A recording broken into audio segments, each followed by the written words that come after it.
എന്റെ അമ്മേ.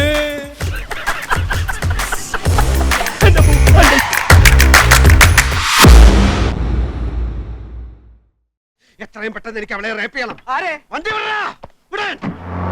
പൊന്നപ്പ വണ്ടി വേഗം ടിവിയിലേക്ക് വിട്ടോ. ഞാനാ പറയുന്നത്, വണ്ടി താലൂക്ക് ഓഫീസിലേക്ക് വിടാൻ.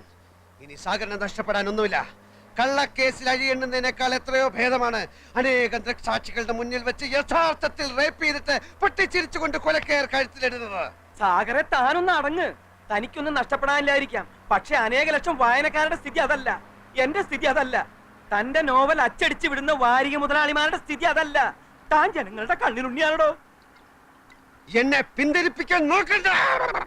എന്നെ ഓർത്തെങ്കിലും താൻ അതിക്രമം ഒന്നും കാണിക്കരുത്. താൻ ഈ കേസിൽ പെട്ടു എന്ന് അറിഞ്ഞ അന്ന് മുതൽ ഈ മാമച്ചൻ ഉണ്ടിട്ടില്ല, ഉറങ്ങിയിട്ടില്ല. കാരണം താൻ വലിയൊരു കലാകാരനാ. ജാമ്യത്തിലിറക്കാൻ എത്ര ലക്ഷം വേണമെങ്കിലും ചെലവാക്കാന്ന് ഞാൻ വക്കീലിനോട് പറഞ്ഞു. അതാ സാഗര യഥാർത്ഥ സ്നേഹം. അങ്ങനെ സ്നേഹം ഉണ്ടെങ്കിൽ ഇയാൾ എന്റെ ഇഷ്ടത്തിന് നിൽക്കണം. ഞാൻ നിൽക്കും, തന്റെ കൂടെ നിൽക്കും. ഒരു 2 ദിവസം കൂടി കഴിഞ്ഞോട്ടെ. അതെന്തിന്? ഇത്രയും ദിവസം ജയിലിൽ കിടന്ന് താൻ ക്ഷീണിച്ചിരിക്കുക. നന്നായിട്ടൊന്ന് റേപ്പ് ചെയ്യാനുള്ള ആരോഗ്യം തനിക്കിപ്പില്ല. അത് ഇയാള് പറയരുത്. അവളോടുള്ള വൈരാഗ്യം മൂത്ത് മൂത്ത് ഞാനൊരു സിംഹമായി മാറിയിരിക്കുക.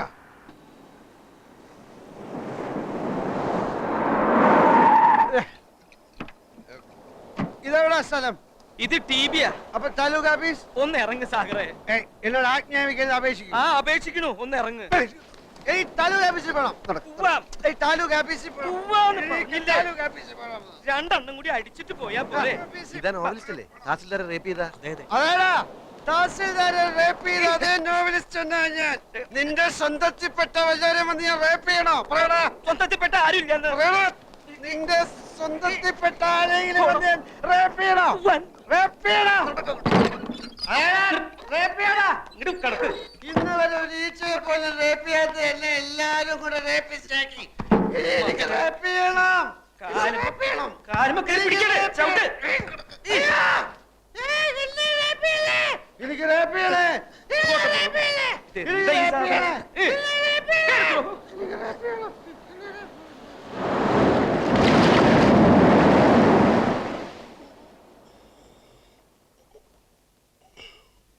നമസ്കാരം. ഇതെവിടാ സ്ഥലം? നമ്മളിപ്പോ ടിവിയില് VIP മുറിയില. ഇത് സാക്ഷി, മറുനാട്, മലയാളക്കര, വാരികയുടെ ആളുകളല്ലേ? എന്താ എല്ലാരും കൂടെ? മരുപ്പച്ച തേടിയുടെ 9ാം അധ്യായം ചാക്യാർകൂത്തിന്റെ ക്ലൈമാക്സ് നാളെ കമ്പോസ് ചെയ്തില്ലെങ്കിൽ അധ്യായം മുടങ്ങും. പാതി വഴിക്കും നോവൽ അവസാനിക്കട്ടെ. സാഗർ കോട്ടപ്പുറം എന്ന നോവലിസ്റ്റ് മരിച്ചു പോയതിനാൽ നോവൽ നിർത്തുന്ന പരസ്യം ചെയ്തോളൂ. അതേടോ, സാഗർ കോട്ടപ്പുറം എന്ന നോവലിസ്റ്റ് മരിച്ചു. ഇപ്പൊ ഈ നിൽക്കുന്ന അയാളുടെ പ്രേതമാണ് ഇവിടുത്തെ തഹസിൽദാരെ രക്തം കുടിക്കാൻ വന്ന പ്രേതം.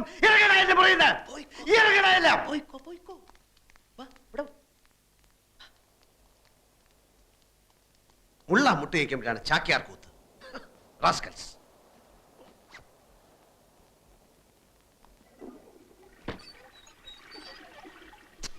ഇയാളെന്താ പോവാത്ത? അവന്മാരെ ഇറക്കി വിട്ടത് നന്നായി. കേരളത്തിന്റെ പ്രിയപ്പെട്ട നോവലിസ്റ്റ് അകത്തായപ്പോ അയാളെ ജാമ്യത്തിലെടുക്കാൻ ഒരുത്തനും വന്നില്ല. നന്ദിയില്ലാത്ത വർഗം. ഞാൻ ഒരുത്തനോട് അപേക്ഷിച്ചിട്ടില്ല എന്നെ ജാമ്യത്തിൽ ഇറക്കാൻ. അപേക്ഷിക്കാതെ വരുന്നവനാണ് യഥാർത്ഥ സ്നേഹിതൻ. അല്ല, കൂട്ടത്തിൽ ഏറ്റവും കൂടുതൽ കള്ള കണ്ണുള്ളവനാണ് താൻ. കത്തുന്ന പുരയിൽ ഈർക്കിൽ വലിച്ചുരുന്നവൻ. ഞാനെന്ന മനുഷ്യനെ താൻ കാണുന്നില്ല. തനിക്ക് വേണ്ടത് നോവലിസ്റ്റിനെയാണ്. തന്റെ തൊലിഞ്ഞ വാരികയിൽ നോവൽ എഴുതാമെന്ന് ഏറ്റ വിറ്റയായ നോവലിസ്റ്റിനെ എനിക്ക് മനസ്സിലൂടെ എഴുതാൻ ഉടനെ വേണമെന്നില്ല കോട്ടപ്പുറം. എങ്കിലും ഒന്ന് ഓർക്കുക, നമ്മൾ പരസ്യം ചെയ്തിട്ട് 5 ആഴ്ച കഴിഞ്ഞു. നമ്മളല്ല, താൻ. താൻ ഇനി ഇവിടെ തന്റെ കണ്ണി അടിച്ചു പൊട്ടിക്കും.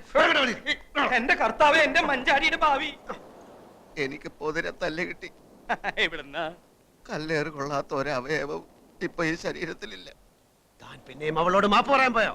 ഇല്ല, വാടക വീട്ടിൽ ചെന്ന് നമ്മുടെ സാധനങ്ങൾ എടുക്കാമെന്ന് വെച്ച് പോയതാ. ഇരുട്ടായിരുന്നിട്ടും ഏതോ ഒരു തെണ്ടി എന്നെ കണ്ടുപിടിച്ചു. ആളുകൾ കൂടി എടാ ബലാത്സംഗ വീര എന്നും പറഞ്ഞുകൊണ്ട് കല്ലേറ് ഇടിയും തുടങ്ങി. ഞാൻ എങ്ങനെ അവിടുന്ന് ജീവനോടെ രക്ഷപ്പെട്ടെന്ന് ഇപ്പോഴും പിടിയില്ല. ഇത് സഹിക്കാവുന്നതിന് അപ്പുറമായിരിക്കുന്നു. ഈ ധൂമകേതു കാരണം, ഈ യക്ഷി കാരണം.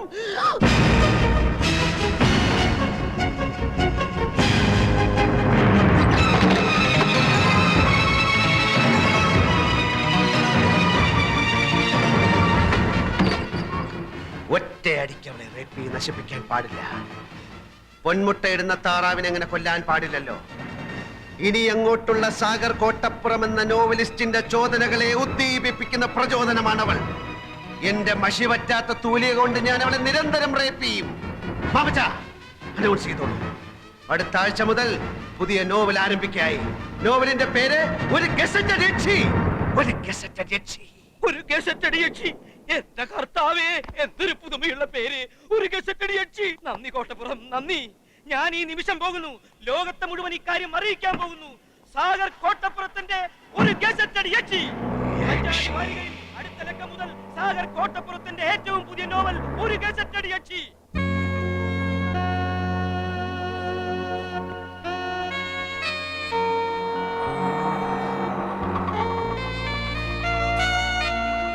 ടൗണിൽ മുഴുവനും പോസ്റ്റർ ഒട്ടിച്ചു കഴിഞ്ഞു.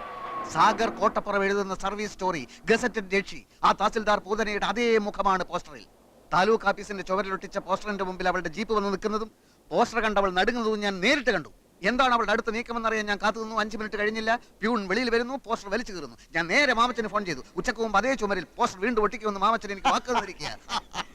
Very good, very good. അവൾ തന്നെയാണ് ഗസറ്റഡ് യക്ഷി എന്ന് അവൾ അറിഞ്ഞല്ലോ. എന്നാലേ അവൾ നോവൽ വായിക്കൂ.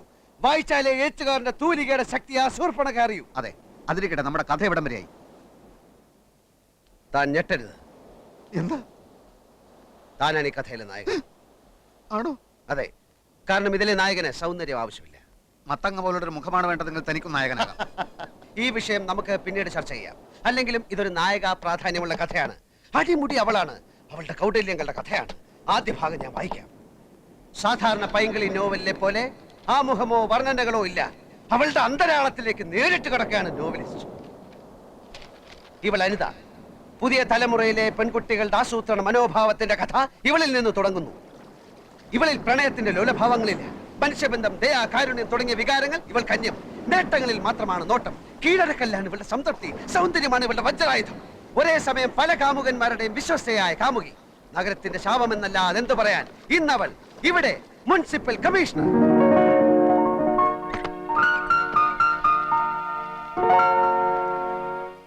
തലയ്ക്കകത്ത് കളിമണ്ണ് മാത്രമുള്ള ഈ കമ്മീഷണറെ സ്ഥലം മാറ്റാൻ നഗരപാലകർ ശ്രമിച്ചതിന്റെ ഫലമായിട്ടാണ് പുതിയ കമ്മീഷണർ ദിലീപ് മേനോൻ സ്ഥലത്തെത്തുന്നത്.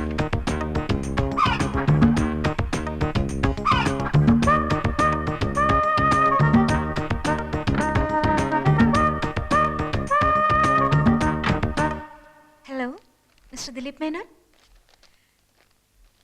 താങ്കൾ ചാർജ് എടുക്കാൻ വരുന്നുണ്ടെന്ന് ഞാൻ അറിഞ്ഞു. താങ്കളെപ്പോലെ മിടുക്കനായ ഒരു കമ്മീഷണറെയാണ് ഈ നഗരത്തിന് ഇപ്പോൾ ആവശ്യം. I heard you are so imaginative, a man with lot of innovative ideas. Yes sure. Before you take charge, shall we meet?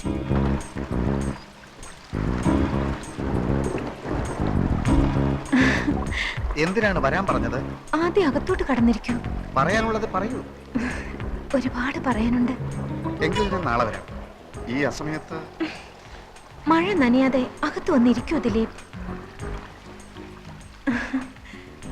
ഞാൻ ആകെ തൃശങ്കു സ്വർഗത്തിൽ പെട്ടതുപോലെ തോന്നുന്നു. അനിത ഇനിയും ചാർജ് ഒഴിഞ്ഞു തന്നില്ലെങ്കിൽ തരാമല്ലോ. Then let me take charge tomorrow. അത്ര പെട്ടെന്ന് വേണോ? ഇങ്ങനെയൊക്കെ ചോദിച്ചാൽ ഞാനിപ്പോ ഈ വാടക വീട്ടിൽ എന്തിനാണ് ഇങ്ങനെ താമസിക്കുന്നത് എന്ന് തന്നെ എനിക്ക് മനസ്സിലാവുന്നില്ല. എനിക്ക് മനസ്സിലാവുന്നുണ്ട്. എന്തിനാണ്? എപ്പോഴും എനിക്ക് കണ്ടുകൊണ്ടിരിക്കാൻ. നമ്മൾ തമ്മിൽ ആദ്യമായി കണ്ടത് എന്നാണെന്ന് ദിലീപിന് ഓർമ്മയുണ്ടോ? അന്ന് ഈ വാടക വീട്ടിൽ വെച്ച്? അല്ല ദിലീപ്, അതിനു മുൻപ്, ജന്മാന്തരങ്ങൾക്ക് മുൻപ് നമ്മൾ കണ്ടിരുന്നു, സ്നേഹിച്ച് ജീവിച്ചിരുന്നു. എന്റെ ഈ മടുപ്പിക്കുന്ന ഏകാന്തതയിലേക്ക് എന്നെങ്കിലും ഒരു നാൾ എന്റെ ദിലീപ് വീണ്ടും വരുമെന്ന് എനിക്കറിയാമായിരുന്നു.